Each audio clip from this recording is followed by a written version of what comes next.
में आप सभी का बहुत बहुत स्वागत है। दोस्तों, आज के वीडियो के माध्यम से बात करने वाले हैं नीति आयोग के जो पूर्णकालिक सदस्य के रूप में नियुक्त किए गए अरविंद बिरमानी के बारे में, और इसके साथ ही नीति आयोग पर भी चर्चा करेंगे। तो चलिए शुरू करते हैं वीडियो को। अरविंद बिरमानी वरिष्ठ अर्थशास्त्री को नीति आयोग का पूर्णकालिक सदस्य नियुक्त किया गया। ध्यान रखें, नीति आयोग के बारे में अभी अपन पढ़ेंगे। इसमें पूर्णकालिक सदस्य के रूप में किसे नियुक्त किया गया है, तो इसमें 3 पूर्णकालिक सदस्य होते हैं। कितने होते हैं? 3।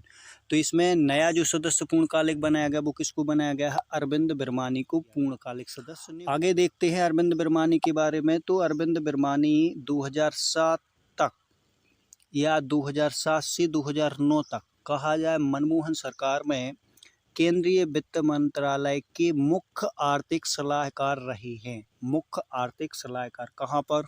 वित्त मंत्रालय में, मनमोहन सरकार में, या इसको बोल सकते हैं यूपीए सरकार में। आगे बढ़ते हैं। नीति आयोग के 3 पूर्णकालिक सदस्य हैं जिनके नाम भी यहाँ पर दिए गए हैं।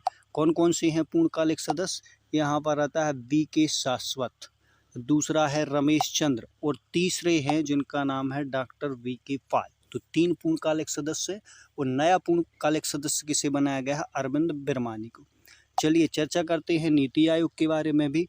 तो नीति आयोग जिसका जो नाम है कि national institution for transforming India, इसको कोट करके एक शब्द बनाया गया है जिसको कहा जाता है नीति। ठीक, हिंदी में इसे कहा जाता है राष्ट्रीय भारत परिवर्तन संस्थान। गठन कब किया गया था? तो इसका गठन किया गया था 1 जनवरी 2015 को। किसके स्थान पर किया गया? तो 1 जनवरी 2015 के पहले यानी नीति आयोग किसके स्थान पर आया, या नीति आयोग के पहले क्या था? तो वो था योजना आयोग। योजना आयोग कितना पुराना था? 65 साल लगभग उसको हो चुके थे। और योजना आयोग के स्थान पर ही केंद्रीय मंत्रिमंडल के एक संकल्प प्रस्ताव के द्वारा किसका गठन किया गया था? नीति आयोग का गठन किया गया था। यह एक किस प्रकार का जो संस्थान है, तो यह सहकारी संघवाद पर कार्य करता है। कौन? नीति आयोग। नीति आयोग जो है वो सहकारी संघवाद पर काम करता है, नीति आयोग। ठीक, किसके स्थान पर आया? तो योजना आयोग। पहले योजना आयोग था, यानी 2015 तक योजना आयोग कार्य करता रहा स्वतंत्रता के पूर्व से लेकर। अब उसके बाद में योजना आयोग के स्थान पर सरकार ने लिया। चलिए आगे बढ़ते हैं, इसकी संरचना पर बात करते हैं। तो इसमें एक अध्यक्ष होता है। नीति आयोग की जो प्रशासनिक संरचना है उसका अध्यक्ष होता है। तो नीति आयोग के जो अध्यक्ष होते हैं वो प्रधानमंत्री होते हैं। जे इसमें परिवर्तन नहीं किया गया। प्रधानमंत्री योजना आयोग का भी क्या होता था? अध्यक्ष होता था। तो योजना आयोग के जब नीति आयोग आ गया तो भी प्रधानमंत्री क्या होता है? इसका अध्यक्ष होता है। इसको बोल सकते हैं कि पदेन अध्यक्ष होता है। कैसा अध्यक्ष होता है? ऑफिसियो। तो पदेन अध्यक्ष प्रधानमंत्री किसके होते हैं? नीति आयोग के पदेन अध्यक्ष होते हैं। आगे बढ़ते हैं। इसमें एक उपाध्यक्ष होता है। तो उपाध्यक्ष की नियुक्ति कौन करता है? प्रधानमंत्री के द्वारा की जाती है। वर्तमान में जो उपाध्यक्ष है उनका नाम है सुमन बेरी, जो कि एक अर्थशास्त्री हैं। और सबसे पहले यानी 2015 में नीति आयोग के जो अध्यक्ष थे उनका नाम था डॉक्टर राजीव कुमार। मतलब नीति आयोग अध्यक्ष थे उनका नाम कुमार, अध्यक्ष तो नाम है सुमन बेरी। में एक और परिषद, तो संचालन परिषद में कौन कौन होता है? तो संचालन परिषद में सभी राज्यों के मुख्यमंत्री होते हैं, सीएम होते हैं। और केंद्र शासित प्रदेशों के क्या होते हैं? उपराज्यपाल होते हैं। राज्यपाल नहीं होता केंद्र शासित प्रदेशों में, तो उपराज्यपाल केंद्र शासित प्रदेशों के, और सभी राज्यों के सीएम जो नीति आयोग है इसकी संचालन परिषद के मेंबर होते हैं। इसमें कुछ विशेष आमंत्रित सदस्य भी होते हैं, जैसे प्रधानमंत्री द्वारा नामित विशेष क्षेत्रों के विशेषज्ञ जो साइंटिस्ट होते हैं स्पेशल एरिया के, उनको भी प्रधानमंत्री विशेष आमंत्रित सदस्य के रूप में नामित करता है।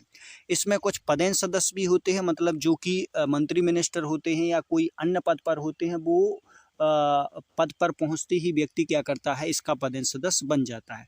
तो इसमें केंद्रीय मंत्री परिषद के जो सदस्य होते हैं वो अधिकतम कितने हो सकते हैं? 4। तो इसको बोला जाएगा कि नीति आयोग के जो पदेन सदस्य होते हैं वो प्रधानमंत्री द्वारा नामित केंद्रीय परिषद के अधिकतम 4 मेंबर हो सकते हैं। आगे बढ़ते हैं। सीईओ की बात करते हैं। तो इसका एक सीईओ होता है। तो वर्तमान में जो सीईओ के पद पर है उनका नाम है परमेश्वर अय्यर, और ये क्या होता है? भारत सरकार का सचिव स्तर का अधिकारी होता है, जिस सीईओ पर चीफ एग्जीक्यूटिव ऑफिसर के या कार्यकारी अधिकारी के तौर पर कार्य करता है। तो वर्तमान में कौन है? अभी लगभग जून 2022 को इनकी नियुक्ति की गई थी, तो परमेश्वर अय्यर। इनके पहले कौन थे? तो इनके पहले थे जिनका नाम था अमिताभ कांत, सीईओ थे। किसके? नीति आयोग के पहले सीईओ अमिताभ कांत थे। वर्तमान में किसको बनाया गया? परमेश्वर अय्यर को। अब नीति आयोग कार्य क्या करता है, इस पर चर्चा करें तो नीति आयोग 3 वर्षीय कार्य एजेंडा और 7 वर्षीय रणनीति का दस्तावेज और 15 वर्षीय लक्ष्य दस्तावेजों की जारी करता है या रणनीति तैयार करता है। आगे बढ़ते हैं, इसके बाद मिलेंगे नए वीडियो में। चलते हैं, खुश रहिए, प्रसन्न रहिए। दोस्तों आप सभी से गुजारिश है कि चैनल को लाइक और सब्सक्राइब जरूर करें, अपने दोस्तों में शेयर करें। मिलते हैं नए वीडियो में, तब तक के लिए नमस्कार। जय हिंद, जय भारत।